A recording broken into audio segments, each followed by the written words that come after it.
Hai, salam sejahtera.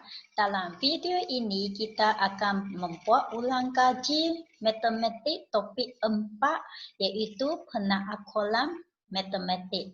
Okay. Dalam SPM topik ini menyumbang sebanyak 5 markah ya. Okay. Jadi kita bersama-sama buatkan ulang kaji.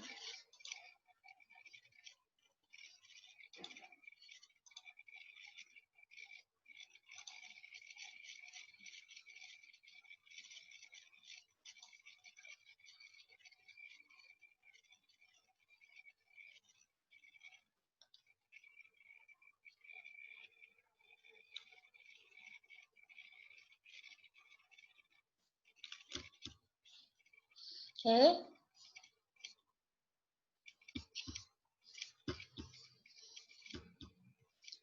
Untuk bahagian pertama topik ini kita akan belajar pernyataan. Pernyataan ini, apakah pernyataan? Pernyataan ini ialah sesuatu ayat yang kita boleh nyatakan sama ada benar ataupun palsu. Okey, jika benar, ia pernyataan. Jika palsu, ia pun pernyataan. Okey. Tetapi kalau kita tidak boleh tentukan nilai dia dan kita tak tahu dia benar atau palsu, maka ia bukan pernyataan. Okey. Jadi pernyataan ialah sejenis ayat yang maksudnya sama ada benar atau palsu tetapi bukan kedua-duanya. Ya. Contohnya 3 tambah 4 sama dengan 7. Memang betul kan? Jadi ia adalah pernyataan. Kerana dia pernyataan benar. Okey. Seterusnya 3 kuasa 2 sama dengan 6. Salah kan? Jadi 3 kuasa 2 sebenarnya ialah 9. Jadi palsu ya, bermaksud ia pun satu pernyataan kerana palsu kan? Okay, yang ketiga, X tambah 5 sama dengan 8. X ini kita tidak tahu nilainya kan? Kita tidak tahu nilai X itu ialah berapa. Jadi kita tak tahu ayat ini sama ada benar ataupun palsu. Jadi ia bukan pernyataan kerana tidak dapat ditentukan sama ada benar atau palsu. Sekarang, adakah ia pernyataan? Berikan sebab. Okay. 9 tambah 2 ialah 11 ya. Sama dengan 2 tolak 9. 2 tolak 9 ialah negatif 7 kan. Jadi, adakah 11 sama dengan negatif 7? Tentunya tidak kan. Jadi, ini adalah pernyataan kerana ia palsu. Sekiranya calon SPM menyatakan jawapan ya, tak ada maka ya, tidak boleh diterima. Jawapan yang betul ialah pernyataan. Sebab ialah pernyataan palsu. Okay, seterusnya kita belajar pengkuantiti semua dan sebilangan. Okay. Semua, misalnya kita katakan semua manusia makan. Okay. Semua manusia memang makan kan. Kalau tak makan memang tak boleh hidup kan. Okay. Semua ya. Contoh tadi semua. Sebilangan. Kita boleh katakan sebilangan manusia adalah perempuan. Yang lain ialah lelaki kan. Okay. Contohnya sekarang. Kita katakan ini segitiga mempunyai 3 sisi. Semua kan sebilangan? Semua kan? Semua segitiga mempunyai 3 sisi kan? Okay. Yang seterusnya ialah yang kedua, segitiga mempunyai 2 sisi yang sama panjang. Semua kan sebilangan? Sebilangan kan? Sebab kita lihat ini semua sisi memang sama panjang. Kita panggil segitiga sama sisi. Okay, ini segitiga 2 sisi sama. Kita panggil dia segitiga sama kaki kan. Ini 3 sisi tak sama panjang. Jadi Segitiga mempunyai dua sisi yang sama panjang. Dua sisi yang sama panjang hanya ini kan. Jadi sebilangan. Okey, sekarang kita lihat sama ada ayat ini benar atau palsu. 8 ialah integer. 8 ialah integer. Benar ya? 8 memang integer kan? 8 bukan integer. Palsu kan? 5 adalah kurang daripada 2. 5 kurang daripada 2 palsu kan? Okay. 5 tidak kurang daripada 2. Benar kan? Okay. Sekarang kita lihat jadual dan. Jadual dan ya. Okay. Ini sangat penting ya dalam SPM. Benar dan benar. Dan ya. Dan. Contohnya nak buatkan kita faham tak perlu hafal. Kita kata pagi ni kita buat perkara yang benar. Dan petang ini kita buat perkara yang benar lagi. Jadi dan ya. Pagi benar dan petang benar bermaksud sepanjang hari kita benar kan? Jadi benar. Okey. Yang ni pagi ni kita buat perkara yang benar. Petang ni kita buat perkara yang palsu. Palsu bermaksud tidak jujur lah. Jadi sepanjang hari ini anda dan ya bermaksud pagi dan petang anda ni benar ke palsu? Pagi benar dan petang palsu bermaksud palsu kan? Sebab hari ini anda pernah buat salah sudah kan? Okay. Pagi buat perkara yang palsu, perkara yang jahat lah. Petang pula buat perkara yang benar, perkara yang baik lah. Palsu dan benar masih palsu sebab pagi sudah buat perkara yang salah kan? Hari ini anda pernah buat salah kan? Jadi palsu. Yang ni palsu. Pagi ni anda buat perkara yang salah.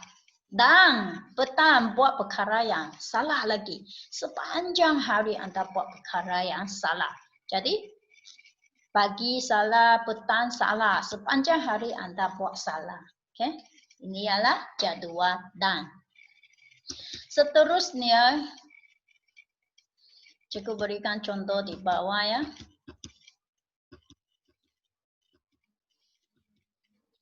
Iaitu katakan contoh P ialah benar, Q ialah benar, R ialah palsu ya. Jadi sekiranya P dan Q bermaksud benar dan benar.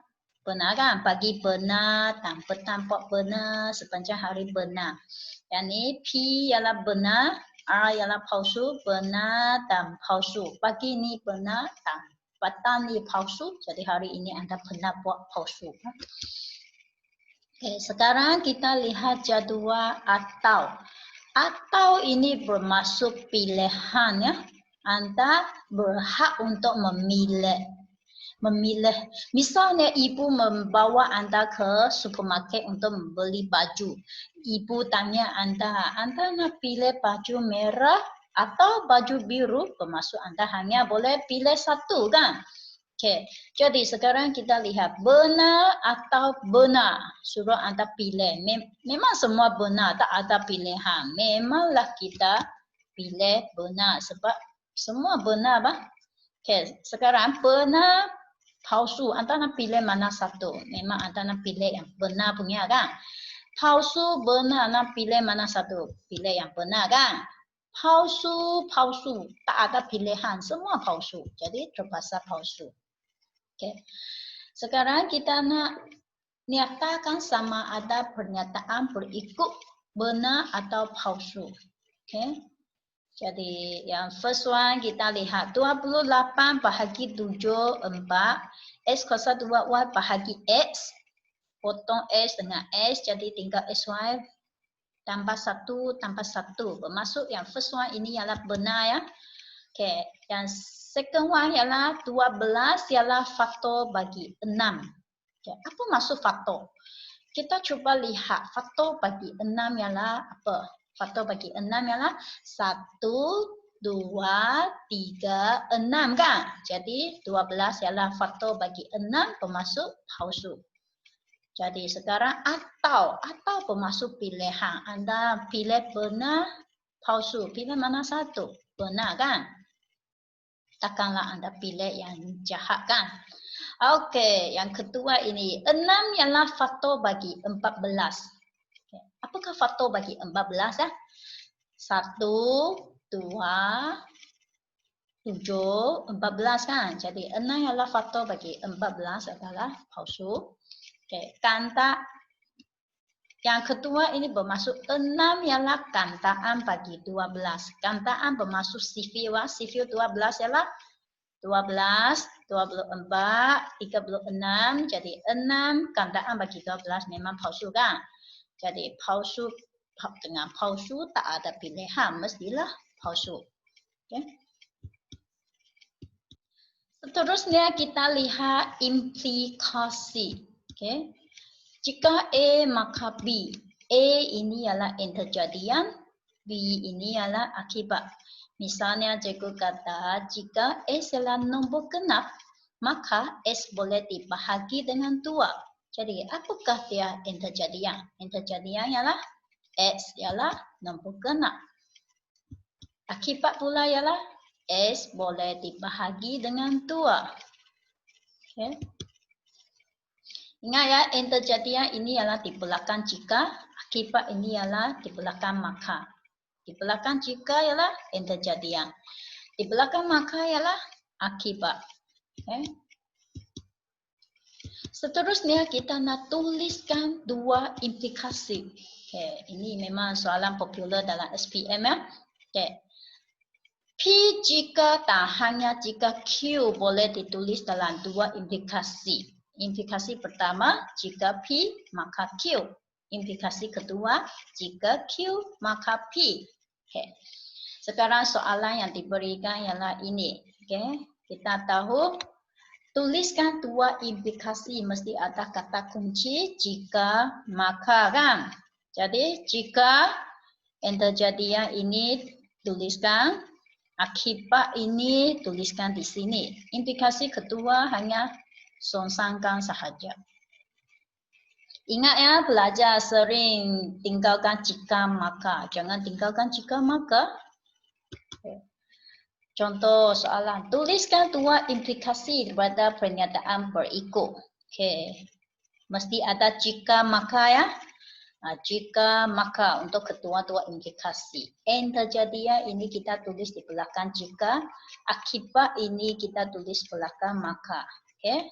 Implikasi 2 kita hanya saling tukar sahaja. Jikalau, okay, ini adalah full marks ya. Yang di bawah hilang jika, hilang maka, no mark. Okay. Jika P maka Q boleh ditulis sebagai P jika dan hanya jika Q. Okay. P ialah interjadian, Q pula ialah akibat.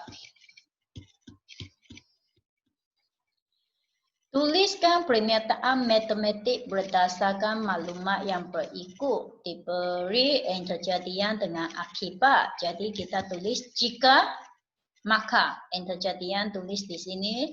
Akibat tulis di belakang maka. Okay. Diberi implikasi 1 dan 2. Kita nak bentukkan satu pernyataan. Iaitu interjadian jika dan hanya jika akibat. Okay. Soalan SPM sama ada diberi 2 implikasi, suruh anda tuliskan pernyataan matematik ataupun sebaliknya diberi ayat matematik ini, diberi pernyataan matematik ini, suruh kita tuliskan 2 implikasi. Itu sahaja ya. Okey, sekarang kita lihat hujah. Ada 3 bentuk hujah. Iaitu bentuk 1, 2 dan 3. Okay. Ada pelajar yang confused dan pelajar akan tanya, cikgu, begitu banyak bentuk hujah, keliru betul lah. Saya pun tak boleh ingat semua ni. Okey, ingat bentuk 1 ini kata kuncinya ialah semua. Okay. Lepas itu dia ada alien. Okay, lihat ya premis 1 semua A adalah B. Kemudian premis 2 dengan kesimpulan dia muncul alien C di sini. Okay? Dan kata kunci untuk hujah bentuk 1 ialah semua. Asalkan semua ataupun ada alien bermasuk yang mestilah hujah bentuk 1. Kalau hujah bentuk 2 dan 3 pula bagaimana bezakan? Kata kunci yang boleh membezakan hujah bentuk 2 dan 3 ialah jika maka. Pelajar boleh highlightkan kata kunci ini ya. Jika maka bermasuk hujah bentuk 2 dan 3 ini mesti ada kata kunci jika maka. Tetapi untuk hujah bentuk 1 tak ada jika maka. Dia hanya ada perkataan semua. Tolong highlightkan dan buat nota. Okay. Sekarang bentuk 2 dan 3 pelajar tanya lagi. Cikgu, bentuk 2 ialah jika maka. Bentuk 3 pun jika maka. Bagaimana pula bezakan? Ya, bagaimana pula bezakan? Okay. Bentuk 3 ini mesti ada kata kunci bukan ataupun tanda tidak sama dengan. Cikgu tunjukkan ya, tanda tidak sama dengan. Okay. Kalau lihat perkataan kunci bukan ataupun tanda ini ya, bermaksud ia adalah hujah bentuk 3. Okay. Dan kita lihat hujah bentuk 2. Okay. A kan, B, kita ikut turutan kan. Kalau hujah bentuk 3, ia adalah sebaliknya. Sebab dia sudah opposite kan. Jadi ya, B dulu baru A. Okay. Okay, sekarang kita lihat contoh bagaimana kita jawab soalan ini ya. Okay, ramai pelajar yang masih tidak tahu bagaimana jawab soalan jenis ini. Okay, pertama sekali, lihat cikgu tunjukkan di sini ya. Okay, langkah pertama ialah kita cancelkan perkataan kunci semua. Lihat tak? Cikgu pangkatkan semua di sini. Okay. Lepas itu kita nak bandingkan kedua-dua ayat ini, iaitu premis 1 dan kesimpulan. Apakah kata yang sama di sini? Apakah perkataan yang sama di sini? Perkataan yang sama di sini ialah makan daging kan? Nampak tak? Nampak tak cikgu batalkan makan daging di premis 1 dan kesimpulan. Nampak kan? Jadi makan daging. Pelajar boleh ikut sama cikgu ya. Makan daging. Perkataan sama kita cancelkan. Okay. Selepas anda cancelkan, apakah perkataan yang tinggal? Hanya tinggal karnivor dengan harimau kan? Semua kita cancelkan. Kita cancel lagi makan. Kita cancel lagi daging. Jadi yang tinggal hanya karnivor dengan harimau kan? Jadi dia nak kita tuliskan premis 2. Jawapan dia ialah harimau ialah karnivor. Okay, fikirkan ayat yang sesuai lah bagi perkataan yang tinggal. Untuk soalan ini juga yang nak kita tuliskan premis 2. Jadi langkah pertama kita cancelkan kata kunci jika maka. Cancel sudah kan? Okay. Okay. Anda boleh keluarkan pen ataupun pensel untuk cancel jika maka. Lepas itu kita bandingkan dua ayat ini, iaitu premis 1 dengan kesimpulan. Okay. Cancelkan seperti cikgu. Cancelkan seperti yang cikgu buat di sini ya, iaitu perkataan yang sama di cancelkan. Iaitu kita cancelkan dia. Langkah pertama kita cancel jika maka. Langkah kedua kita bandingkan perkataan yang sama ialah kopal, kita cancel. Lepas itu pergi, cancel. Menaiki cancel, taksi cancel. Jadi tinggal apa? Tinggal dia bangun lewat kan. Dia ini siapa? Gopal kan. Jadi kita tulis Gopal bangun lewat.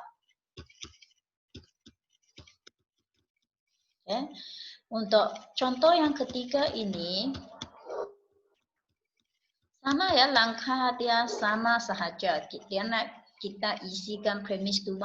Langkah pertama ialah kita cancelkan perkataan jika, maka. Langkah yang kedua, bandingkan premis 1 dengan kesimpulannya. Kita cancelkan perkataan yang sama. Okay, cuba kita cancelkan perkataan yang sama. Pembelian cancel.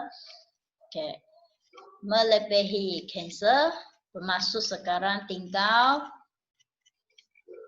RM50, ringgit Malaysia 50 cancel kan? Sama kan? Jadi sekarang tinggal Puan Hani membayar dengan kad kredit.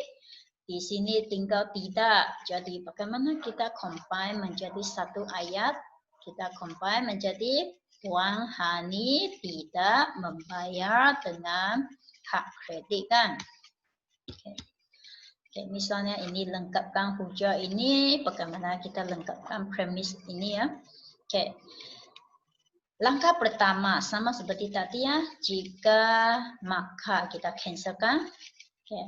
Lepas itu 4S cancel 4S, 16 cancel 16. Sekarang tinggal apa? Tinggal yang ni kan. Okay. Tetapi ya ada tanda tidak sama, jadi tidak sama. Jadi jawapannya ialah tidak sama dengan 4. Okay. Seterusnya kita akan belajar deduksi dan induksi. Okay. Kalau pelajar ingat kedua-duanya pasti akan keliru ya. Jadi anda ingat either one. Salah satu anda ingat. Jikalau anda ingat deduksi, anda tak perlu ingat induksi. Induksi bermaksud sebaliknya lah. Okay. Deduksi ialah umum ke khusus. Apa maksud umum? Umum bermaksud misalnya cikgu kata semua pelajar di SMK Kuching sangat bijak. Semua pelajar, kita tidak tahu siapa dia pelajar itu kan. Jadi semua pelajar itu adalah umum. Yang khusus bermaksud misalnya cikgu berikan nama spesifik. Mary yang merupakan pelajar di SMK Kuching itu sangat bijak. Mary. Itu nama khusus kan. Jadi itu ialah khusus. Jadi anda hanya perlu ingat deduksi ialah daripada umum kepada khusus. Jadi induksi ialah sebaliknya ya.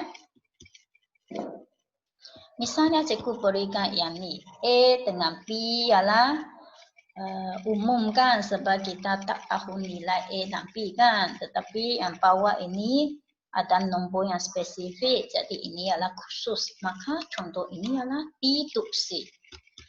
Sebaliknya ini adalah induksi ya. Iaitu diberi nombor spesifik. Kemudian dengan persamaan umum.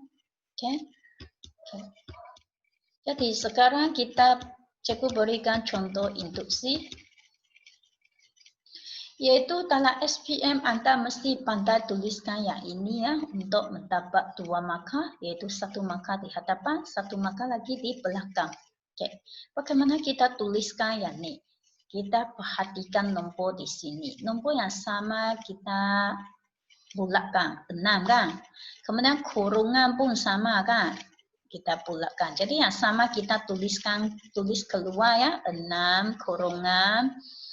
Kuasa 2 pun sama kan. Jadi kita tuliskan kuasa 2 diikuti dengan tambah 1 pun sama kan. Tambah 1. Okay. Nombor-nombor yang berpola di sini iaitu 1, 2, 3, 4 kita gantikan dengan N. Okay. N ini bermaksud simbol bagi number lah. N. Jadi koma N sama dengan bermaksud di belakang koma kita tarifkan apakah dia N. Jadi kita ikut di sini. N adalah nombor berpola 1, 2, 3. Dan sebagainya 3 tok ya. Okay. Misalnya soalan SPM ini, tuliskan satu kesimpulan bagi susunan nombor berikut. Okey, tadi cikgu sudah katakan kan, anda pulakan nombor yang sama, iaitu 2, kemudian tolak 1 pun sama, kita tuliskan tolak 1. Sekarang nombor berpola ialah sifar 1, 2, 3 kan? Jadi kita tarifkan di belakang. N ialah sifar 1, 2, 3 dan lain-lain kita wakili dengan 3 dots. Ini barulah kita dapat full marks. Okay. Yang ni ialah contoh soalan SPM ya. Okay. Contoh soalan 1. Okay. Nyatakan sama ada pernyataan ini benar atau palsu ya. Okay.